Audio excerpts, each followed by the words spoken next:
Mama, why don't you smile at me? The girl once asked.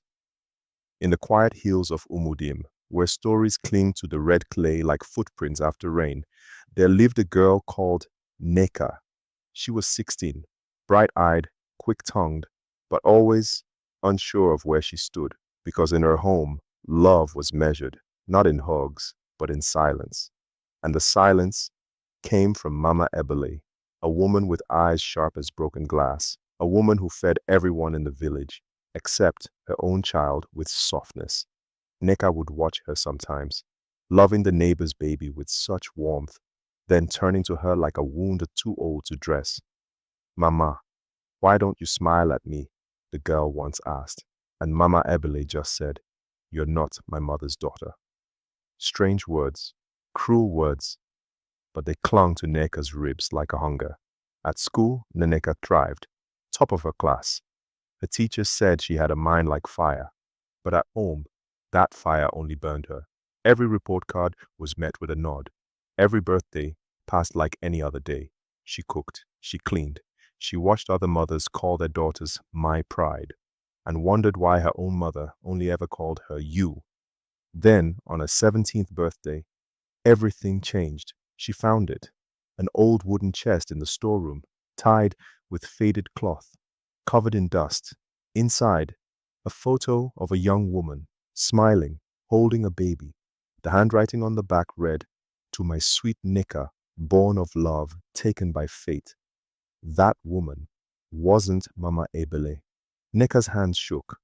She took the photo and ran to the oldest woman in the village, Mama Uju, the one who remembered every secret. And Mama Uju, eyes filled with time and tears, said, Your real mother was Amaka. She was barely 20. She died in childbirth. And Ebele, her younger sister, took you in. But why does she hate me? Neka whispered. Mama Uju sighed. Because every time she looks at you, she sees the sister she couldn't save. That night, Neka sat outside the hut. Sky above, dust below, a girl caught between love unspoken and truth uncovered.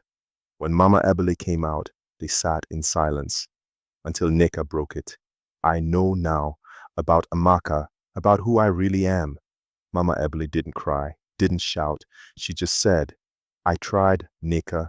I tried to be a mother to you, but grief, it makes some of us hard. And I was never taught how to love what reminds me of what I lost.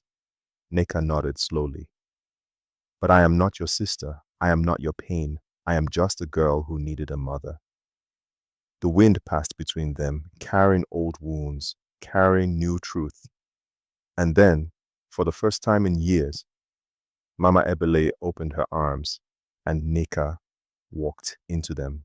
Not because everything was suddenly okay, but because healing has to begin somewhere, even if it's late, even if it's small, even if it starts with two broken hearts learning to speak again. Because sometimes you become your mother's daughter, not by blood, not by name, but by choice.